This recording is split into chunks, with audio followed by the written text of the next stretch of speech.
Bismillahirrahmanirrahim. Assalamualaikum warahmatullahi wabarakatuh. Alhamdulillahi wassalatu wassalamu ala rasulillahi wa ba'd. Pada kesempatan kali ini saya akan menjelaskan dan memaparkan kesimpulan atau ringkasan dari materi-materi yang telah kita ambil pada prodi IAT Matkul Metodologi Tafsir Tematik yang diampu oleh dosen Dr. Haji Ahmad Alim sebagai bentuk tugas untuk memenuhi nilai UTS. Pertama, kita akan membahas 6 bab. Pertama, metodologi tafsir tematik. Yang kedua, metodologi tafsir tematik yang kedua. Yang ketiga, contoh tafsir tematik tentang harta. Keempat, pendidikan dalam tinjauan tafsir tematik. Yang kelima, hakikat ruh dalam Al-Quran. Yang keenam, cara mencari indeks ayat. Metodologi tafsir tematik, bagian pertama. Manfaat metodologi tafsir tematik. Belajar metode tafsir tematik ini, kita akan bisa menafsirkan dan memahami Al-Quran secara tematik.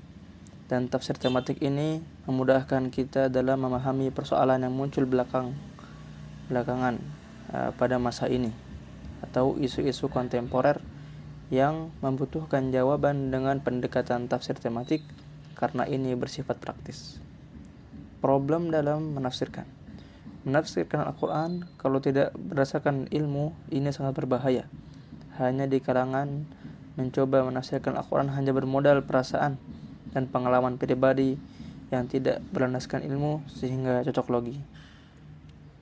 Urgensi metodologi tafsir tematik. Pertama, dapat mengetahui hubungan dan persesuaian antara beberapa ayat dalam satu judul dan bahasan.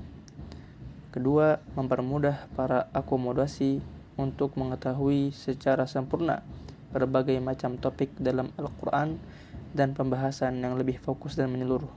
Ketiga, tafsir maudhu'i akan mendorong lahirnya berbagai macam disiplin ilmu baru, baik sains alam maupun sains sosial. Yang keempat, tafsir maudhu'i mencakup seluruh disiplin ilmu dan perspektif kajian tematik.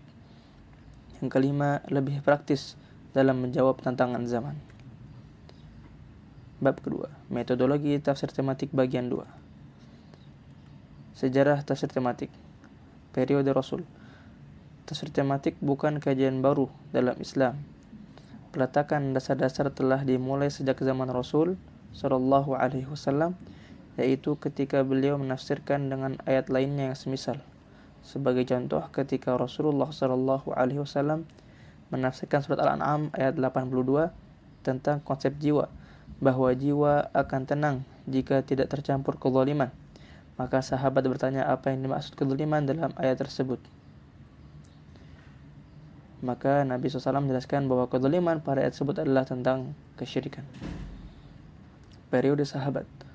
Madrasah Makkah atau Madrasah Ibnu Abbas yang melahirkan mufassir terkenal seperti Imam Mujahid bin Juhair, Ikrimah Maula Ibnu Abbas, Tawus Al-Yamani, dan Atha bin Abi Rabah. Madrasah Madinah atau Madrasah Ubay bin Ka'ab yang menghasilkan pakar tafsir seperti Zaid bin Aslam, Abu Aliyah, dan Muhammad bin Ka'ab Al-Quradi. Ada juga Madrasah Irak atau Madrasah Ibnu Mas'ud, di antara yang terkenal adalah dari muridnya Al-Qamah bin Qais. Periode Tabi'ut Tabi'in.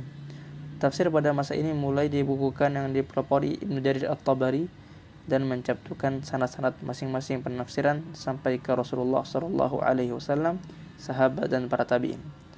Generasi mufassir yang datang setelah Ibnu Jarir At-Tabari mulai mengembangkan spesialisasi tafsir menurut bidang keilmuan para mufassir. Pakar fikih menafsirkan ayat Al-Quran dari segi hukum seperti Al-Qurtubi. Pakar sejarah melihatnya dari sudut sejarah seperti As-Sa'alabi dan Al-Khasin dan seterusnya. Periode setelahnya. Periode berikutnya lebih mengkerucut lagi, yang dikenal dengan metode tafsir maudhu'i, yaitu membukukan tafsir menurut suatu pembahasan tertentu sesuai disiplin bidang keilmuan, seperti yang ditulis Az-Zarkashi dalam Al-Burhan, Ibnu Al-Qayyim dalam kitabnya At-Tibyan. Dalam tataran akomodasi, Tafsir tematik abad ini dipelopori oleh para ulama Al-Azhar seperti Profesor Mahmud Syatut pada Januari 1960 yang termuat dalam kitabnya Tafsir Al-Quran Al-Karim. Menyusun jurnal dan makalah metodologi tafsir tematik. Pertama, latar belakang. Yang kedua, kajian teoritis. Ketiga, kajian tafsir. Keempat, pengembangan. Yang kelima, kesimpulan. Contoh tafsir tematik tentang harta. Tafsir tematik ayat harta. Di dalam Al-Quran, kata al-mal dengan berbagai bentuknya disebut 87 kali yang terdapat dalam 79 ayat dalam 38 surat. Adapun contoh ayatnya adalah surat Saba ayat 37. Allah Ta'ala berfirman, وَمَا أَمْوَالُكُمْ وَلَا أَوْلَادُكُمْ بِالَّتِي تُقَرِّبُكُمْ عِنْدَنَا زُلْفَى إلا من آمن وعمل صالحا فأولئك لهم جزاء الضعف ما عملوا وهم في الغرفات آمنون.